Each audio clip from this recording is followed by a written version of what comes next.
지난주에 저는 주님을 만나 거듭나기 전의 상태를 옛사람이라고 했고요. 주님을 만나 거듭난 상태를 새사람이라고 말씀을 드렸습니다. 그리고 내가 옛사람을 따라 살 것인가 아니면 새사람답게 살 것인가, 이 문제는 결국 우리가 누구의 통제권 속으로 들어가느냐, 이 통제권의 문제라고 말씀을 드렸습니다. 성령님의 통제권 안으로 들어가야지 새사람답게 살 수 있다 말씀을 전했어요. 바울은 오늘 본문에서 옛사람과 새사람이라는 이 명칭을 조금 새롭게 바뀝니다. 그래서 거듭나서 주님을 만나기 전의 상태를 어둠, 주님을 만나 거듭난 상태를 빛이라고 이야기합니다. 오늘 본문 8절 말씀을 좀 보시기 바랍니다. 너희가 전에는 어둠이더니, 즉 예수 믿기 전에는 어둠이더니 이제는 주를 믿은 그 이후엔 그 말이죠, 주 안에서 빛이라, 빛의 자녀들처럼 행하라. 성도를 가리켜 빛의 자녀라고 이야기합니다. 자, 그리고 바울은 계속해서 3절과 7절 오늘 본문에서 빛의 자녀가 된 우리가 빛의 자녀의 열매를 맺어야 된다라고 이야기하면서 크게 세 가지를 이야기합니다. 음행을 피하고, 탐욕을 피하고, 사람에게 상처를 주는 더러운 말을 피하라, 이렇게 이야기합니다. 자, 이런 말들이 왜 믿는 자에게 나올까요?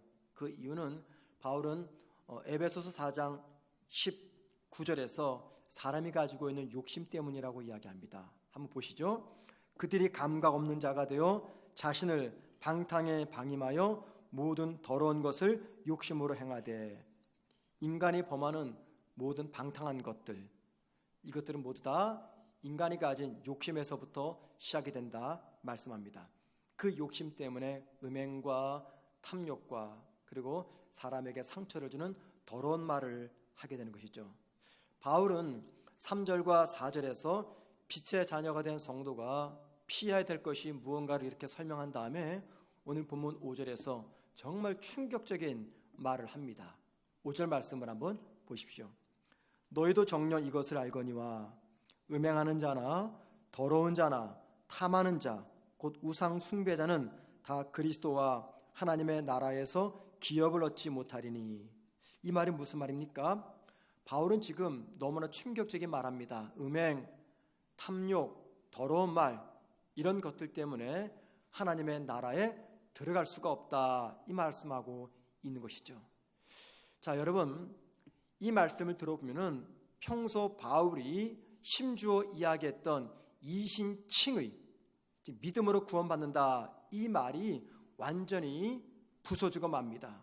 뿐만 아니라 평소 주님께서 말씀하셨던 것도 쓰러지고 맙니다. 도대체 이 5절의 말씀이 무슨 뜻일까요? 만약에 저와 여러분이 5절의 말씀을 문자 그대로 받아들이게 되면 두 가지의 문제가 발생합니다.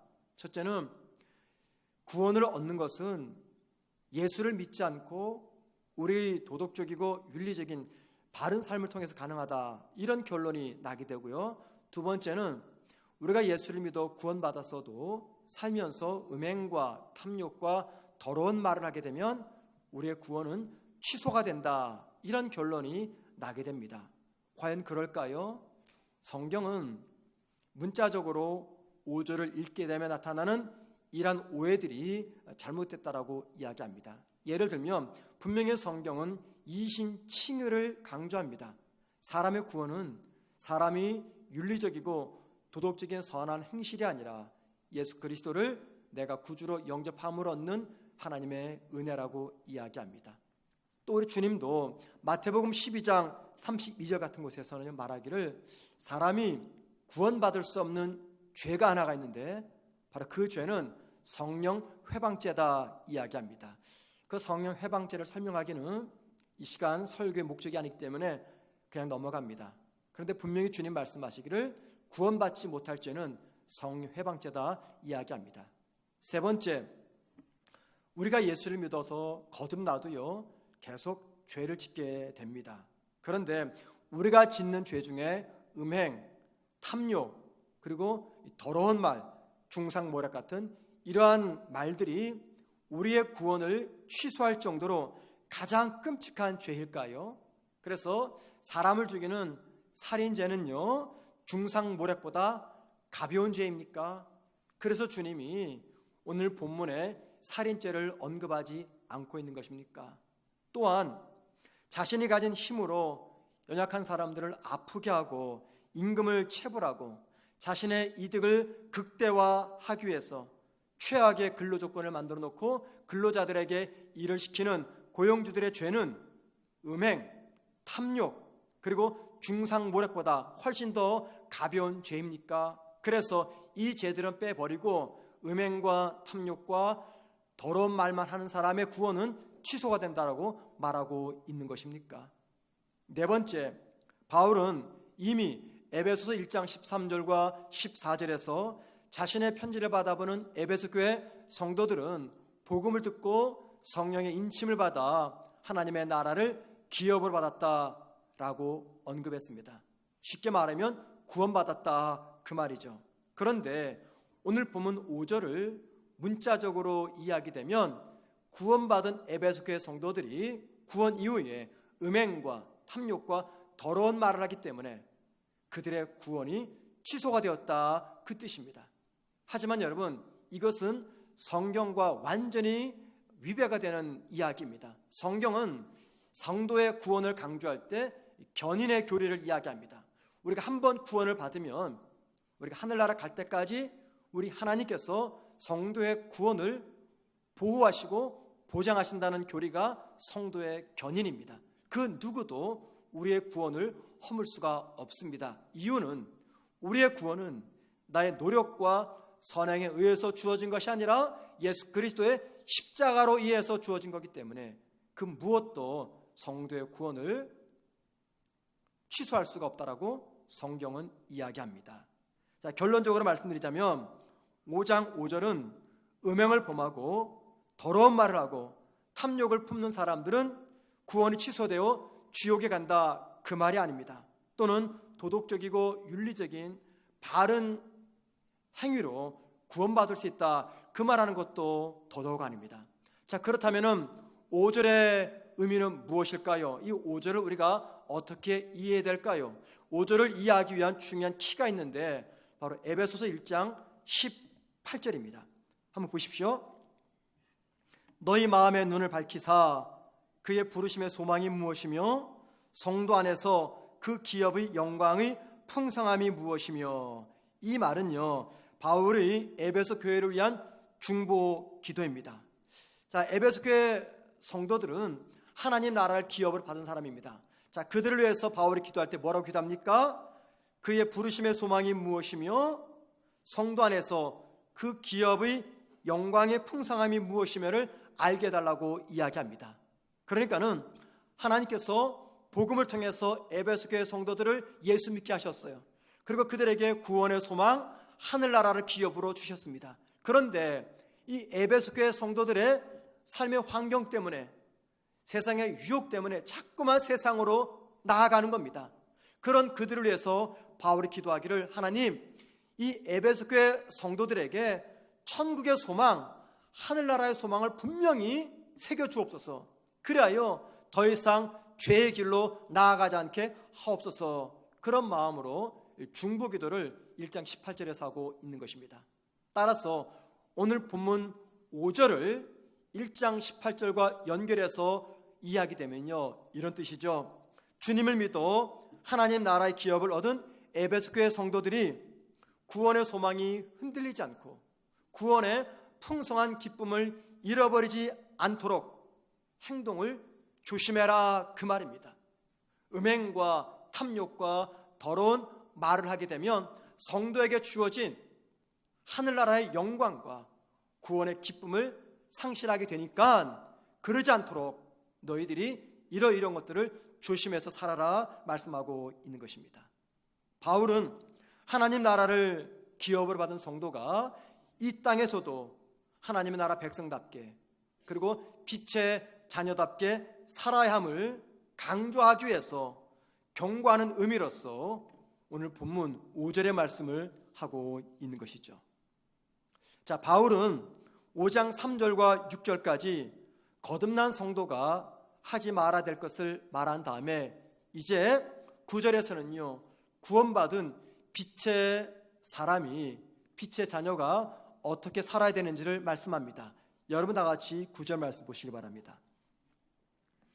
빛의 열매는 모든 착함과 의로움과 진실함에 있느니라. 빛의 자녀인 성도가 삶에서 맺어야 될 열매를 가리켜서 착함, 의로움, 그리고 진실함이라고 이야기합니다. 그런데 바울은 계속해서 10절에서 이 세 가지는 하나님을 기쁘게 해드리는 삶의 모습이라고 이야기합니다. 10절 보십시오. 주를 기쁘시게 할 것이 무엇인가 시험하여 보라. 9절에서는 빛의 자녀가 맺어야 될 착함과 의로움과 진실함을 이야기해 놓고 10절에서는 바로 그것들이 하나님을 기쁘게 해드리는 삶이다 이야기합니다. 바울은 하나님의 자녀가 된 성도에게 가장 중요한 삶의 기준, 삶의 목표, 삶의 사명이 다름 아닌 하나님을 기쁘게 해드리는 삶이라고 말씀합니다. 성도가 무엇을 생각하든지, 무엇을 말하든지, 그리고 무엇을 하든지 간에 그 모든 기준은 바로 하나님의 기쁨이 되어야 한다는 것입니다. 세상 사람들은 자기가 생각하는 것, 말하는 것, 행동하는 것, 이것이 나에게 얼마나 유익한가를 먼저 생각합니다. 이게 과연 나한테 어떤 이득을 줄까?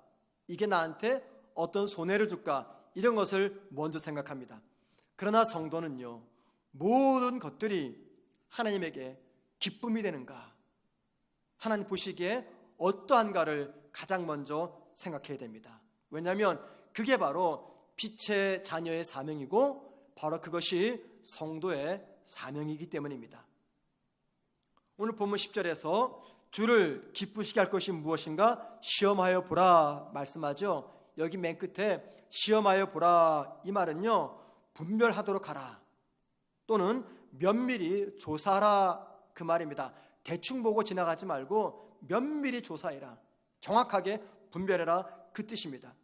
바울은 빛의 자녀인 성도가 이 땅을 살아가면서 가장 잘해야 될 일이란 하나님을 기쁘게 하는 삶이라고 먼저 이야기했습니다. 그리고 이 일을 위해서 무엇을 해야 되고 무엇을 하지 말아야 될지 분별하고 면밀히 조사하라고 말씀하고 있습니다.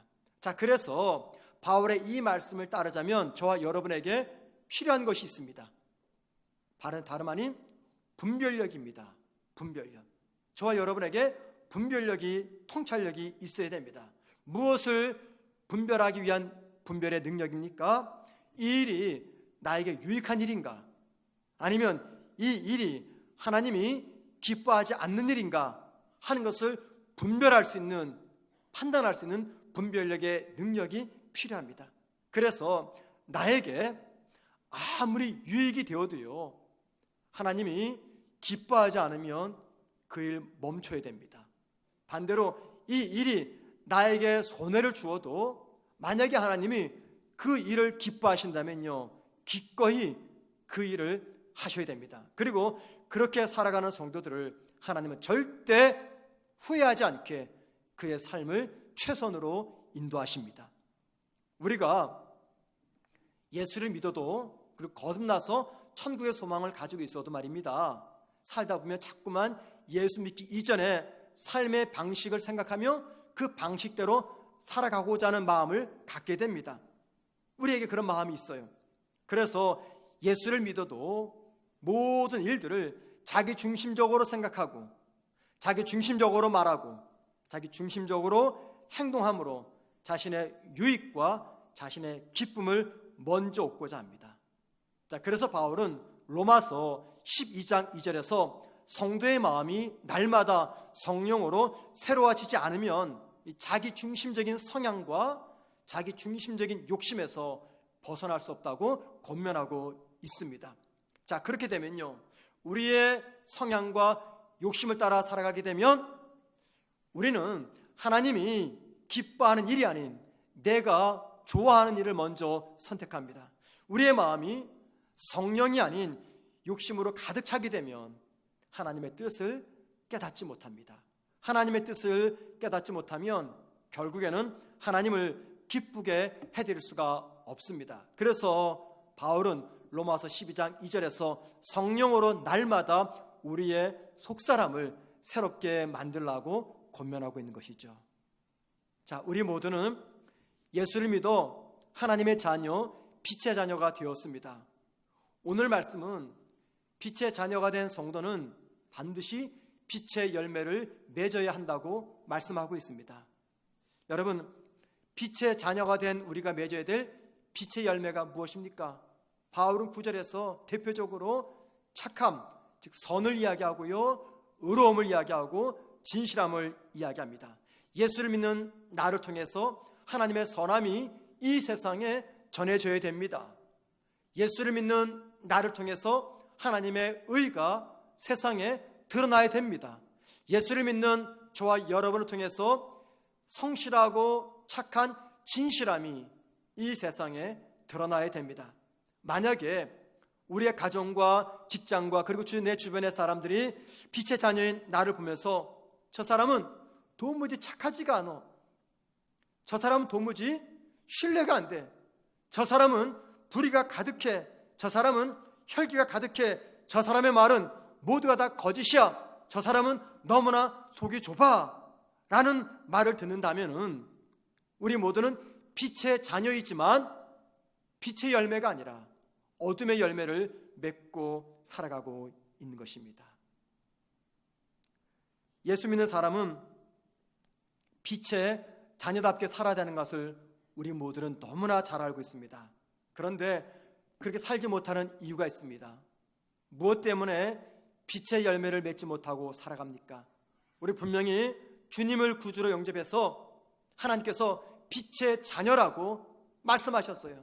너희는 더 이상 어둠의 자녀가 아니야 말씀하셨어요. 그런데 왜 우리는 빛의 열매를 맺지 못하고 빛의 자녀임에도 자꾸만 어둠의 열매를 맺고 있는 것입니까? 왜 그렇습니까? 그 이유는요, 빛의 자녀답게 살면 우리가 많이 손해보기 때문입니다. 빛의 자녀답게 살면 내가 도무지 기쁘지 않기 때문이에요. 그런데 바울은 10절에서 빛의 자녀로 살면서 손해보고 마음이 아파도 하나님이 기뻐하고 하나님이 좋아하신다면 반드시 그 일을 행하라고 말씀하십니다. 왜냐하면 바로 그게 예수 믿는 성도의 사명이기 때문입니다. 선하고 의롭고 진실하게 살려고 애쓰는 사람이 이 세상에서 반드시 성공하거나 혹은 행복을 누리는 것이 아닙니다. 도리어 그렇게 살면 불행을 겪을 수 있어요. 내가 조롱을 받을 수가 있고 무시를 당할 수도 있습니다. 그럼에도 불구하고 성도의 삶은 빛의 자녀답게 살아야 됩니다. 그 이유는 성도는 사람이 아닌 하나님을 기쁘게 해드리는 그 사명을 받았기 때문입니다. 그리고 여러분, 무엇보다 중요한 것은 저와 여러분이 빛의 자녀답게 살면은 내 주변 사람들이 나를 통해서 큰 은혜와 복을 누리게 됩니다. 여러분, 이게 무슨 말일까요? 저와 여러분이 빛의 자녀답게 살면 세상 사람들이 복을 누린다, 이 말이 무슨 말일까요? 오늘 본문 13절 말씀 보시기 바랍니다. 그러나 책망을 받는 모든 것은 빛으로 말미암아 드러나나니 드러나는 것마다 빛이니라. 여기 말씀 보시면 책망을 받는 모든 것, 이게 뭘 말할까요? 어둠을 이야기합니다. 죄를 말합니다. 불신자들이 범하는 죄, 불신자들이 끊임없이 따라가는 세상의 쾌락, 그것들이 빛의 자녀로서 빛의 열매를 맺으며 살아가는 저와 여러분을 통해서 새롭게 바뀌게 된다, 그 말입니다. 어둠은요, 빛이 들어오기 전까지는 어둠인지 모릅니다. 그런데 그 어둠 속에 한 줄기 빛이 들어오면은 그때 비로소 이게 어둠이구나 라는 것을 알게 됩니다. 세상 사람들은 자기들이 살아가는 그 삶의 방식이 죄된 모습인지 모릅니다. 인간의 욕망을 따라 살아가는 삶, 욕심을 따라 사는 삶, 이것이 얼마나 큰 죄인지 모릅니다. 왜냐하면 그들은 어둠 속에 있기 때문에. 그런데 그런 어둠 속에 저와 여러분이 빛의 모습을 비춰주게 되면 그들은 그때 비로소 깨닫는 거죠. 내가 지금 어둠 속에 있구나, 내가 지금 잘못 살고 있구나, 이렇게 살아서는 안 되겠다라는 생각을 하게 되면서 자기들이 지금 죄의 길에 들어선 것을, 죄를 따라 살은 것을 발견하게 되는 겁니다. 누구를 통해서요? 빛의 자녀인 저와 여러분이 빛의 열매를 맺으며 살아가는 모습을 통해서 발견하게 되는 것이죠. 자, 그래서 우리 주님은 마태복음 5장 16절에서 이런 말씀을 하셨어요. 너희 빛이 사람 앞에 비치게 하여 그들로 너희 착한 행실을 보고 하늘에 계신 너희 아버지께 영광을 돌리게 하라. 이 말이 무슨 말입니까? 빛의 자녀인 성도의 선한 행실을 보고 불신자들도 진리의 빛을 바라보면서 그 빛을 따라 살아가게 될 것이다. 그 말씀을 하고 있는 것이죠. 바로 그 말씀이 오늘 본문 13절입니다. 그리고 그렇게 될 때, 즉 세상 사람들이 빛으로 살아가는 저와 여러분을 보면서 자신의 잘못된 길을 깨닫고 빛을 따라 오게 될 때 그 모습을 지켜보시는 하나님께서 기뻐하십니다. 그리고 동시에 세상 사람들은 어둠에 있던 자기들에게 빛을 밝혀준 저와 여러분에게 감사하게 될 것입니다. 제가 여러분에게 질문 하나를 좀 드려보겠습니다. 여러분 중에 빛의 자녀인 성도는 세상과 구별되는 착한 행실로 살아야 된다, 이 말씀을 오늘 처음 듣는 분이 계십니까? 예수를 믿는 성도들은 이 세상에서 빛의 자녀로 살아야 된다, 선한 행실로 살아야 된다, 이 말씀을 처음 듣는 분들이 계십니까? 오늘 같은 설교 내용은요, 이전에도 수없이 들었던 말씀입니다. 너무나 자주 들었어요. 그런데 왜 저는 너무나 자주 들었던 이 이야기를 또다시 여러분에게 전하고 있는 것일까요? 영국의 18세기의 시인이었던 사무엘 존슨이라는 분이 계십니다. 그분이 이런 이야기를 했어요. 사람은 가르쳐야 할 때보다 기억시켜야 할 때가 더 많다. 사람은 가르쳐야 할 때보다 기억시켜야 할 때가 더 많다. 이 말이 무슨 말이냐면, 교육이란 어떤 새로운 것을 가르쳐주는 것이라기보다도 이미 잘 알고 있는 것을 기억하도록 도와주는 것이다, 그 말입니다. 새로운 것을 알리는 게 아니에요. 이미 잘 알고 있는 것, 이것을 기억하도록 도와주는 것이 참 교육이다, 그 말이죠. 자, 우리 주님의 경험을 보십시오. 주님이 이 땅에 오셔서 사람들에게 한 번도 들어보지 못했던 말씀을 전하셨습니까? 이스라엘 사람들이 이전에 한 번도 들어본 적이 없는 새로운 말씀을 전하셨습니까? 아닙니다. 주님 오셔서 전하신 말씀은 이미 이스라엘 사람들이 잘 알고 있었던 이야기, 수없이 들었던 이야기를 주님께서 다시 들려주심으로 말미암아 그들이 기억하도록 하셨던 거예요. 예를 들면 구약 성경이죠. 주님께서 이스라엘 백성들에게 전하신 말씀은 대부분 다 구약 성경입니다. 이스라엘 사람들이 너무나 잘 알고 있는 그 말씀을 기억하도록 도와주신 것이지 새로운 말씀을 전한 것이 아니었어요.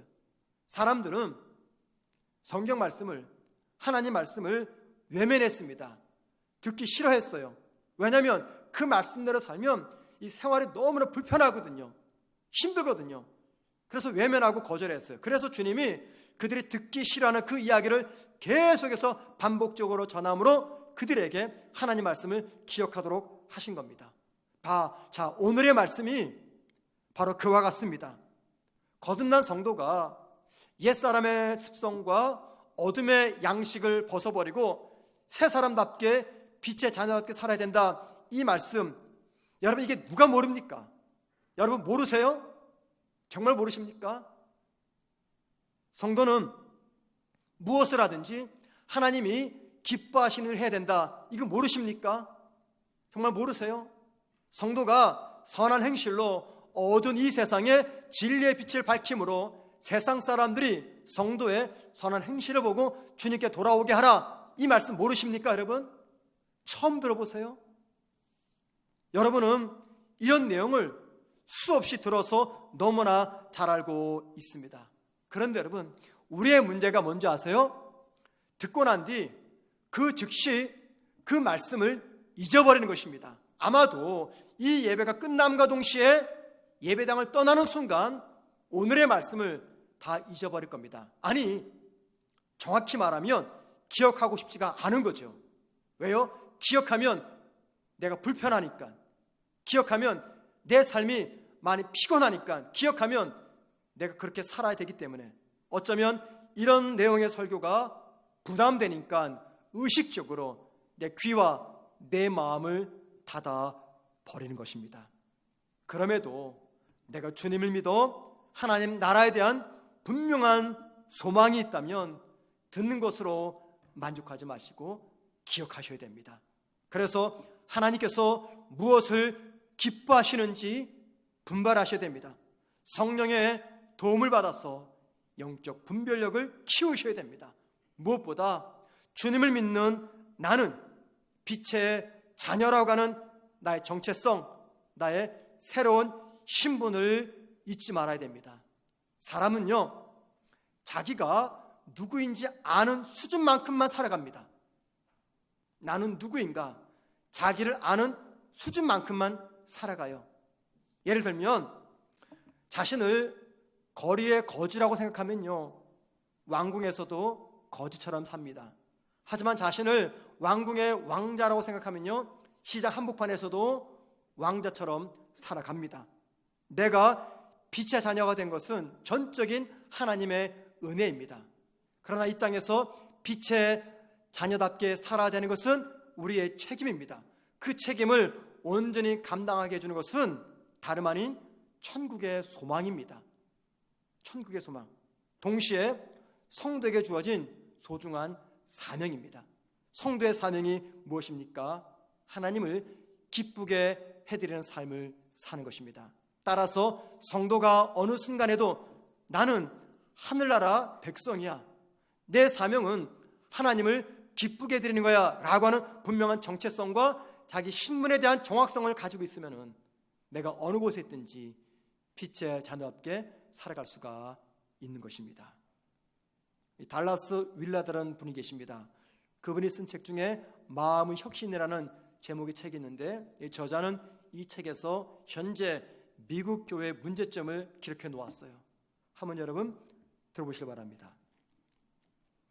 미국 교회의 최대의 과오는 최대한 많은 이들에게 죽어서 천국 갈 준비를 시키는 것을 기본 목표로 삼은 것이다.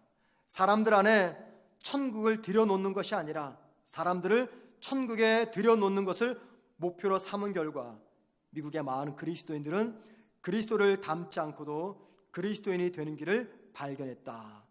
여러분, 이 맨 마지막 문장을 잘 보십시오.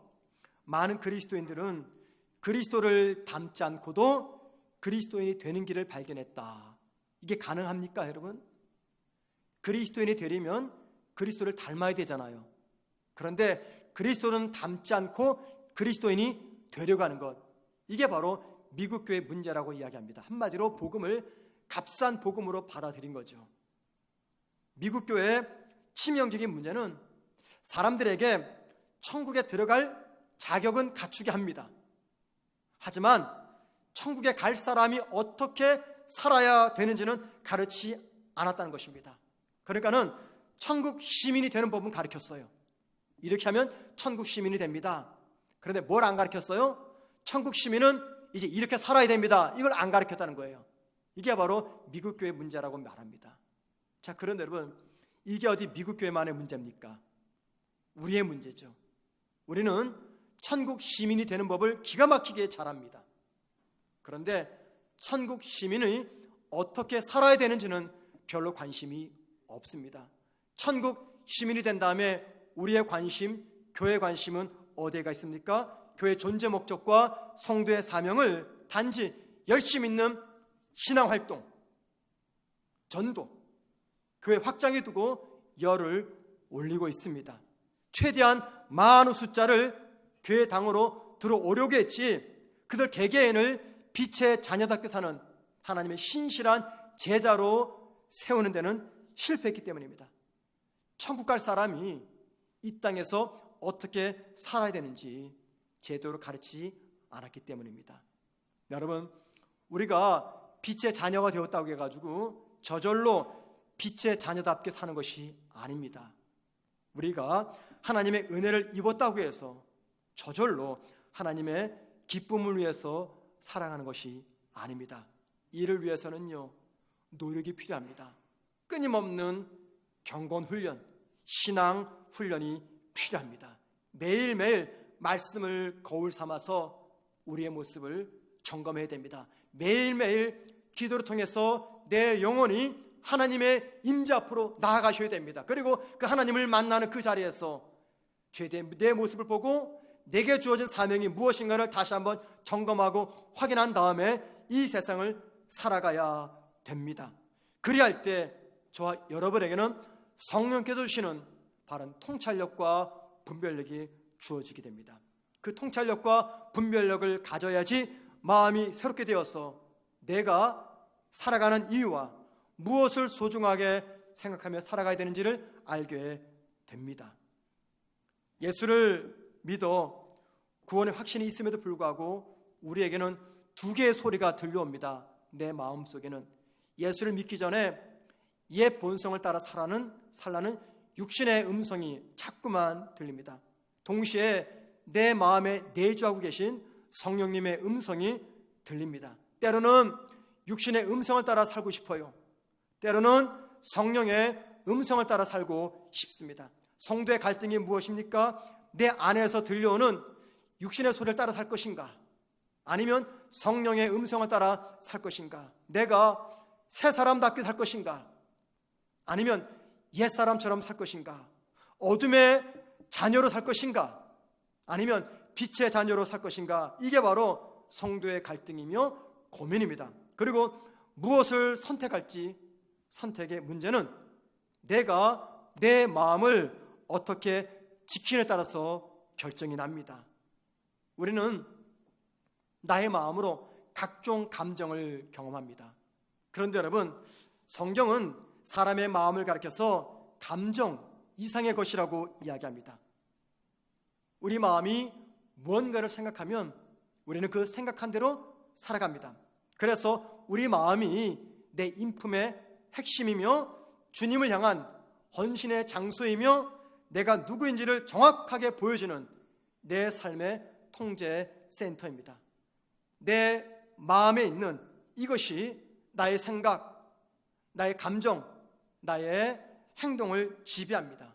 왠지 아십니까? 인간의 지, 정, 의가 모두 우리 마음에 뿌리를 두고 있기 때문입니다. 내가 빛의 자녀로 살 것인가? 아니면 어둠의 자녀로 살 것인가? 이것이 다름 아닌 내 마음에서 결정이 납니다. 하나님을 기쁘게 드리며 살 것인가? 아니면 내 만족을 위해서 살 것인가? 이것이 내 마음에서 결정이 납니다. 이 마음을 성령께 내어드리느냐? 아니면 옛사람에게 내어주냐에 따라서 내가 빛의 열매를 맺을지 아니면 어둠의 열매를 맺을지 결정이 납니다.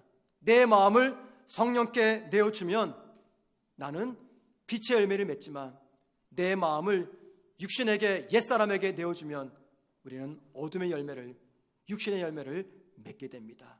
우리 마음에는 언제나 선과 악이 공존합니다. 우리 마음에는 더러움과 깨끗함이 공존합니다. 우리 마음에는 참됨과 거짓이 공존합니다. 그래서 하루에도 수없이 상반되는 이 두 마음이 내 안에서 전쟁을 벌이고 있습니다. 빛이 이기느냐, 어둠이 이기느냐, 옛사람이 이기느냐, 새사람이 이기느냐, 이것은요 누가 내 마음을 지배하느냐, 내 마음을 내가 누구에게 내어주냐에 따라서 결정이 납니다. 만약에 우리 마음을 옛사람에게 내어주게 되면 우리는 어둠의 열매를 맺게 됩니다. 우리의 마음을 성령께 내어드리면 우리는 빛의 열매를 맺습니다. 우리의 마음을 옛사람에게 내어드리면 우리는 실패하지만 우리의 마음을 성령께 내어드리면 우리는 승리합니다. 마음을 빼앗기면요 모든 것을 잃게 되고 이는 곧 모든 불행의 원인이 됩니다.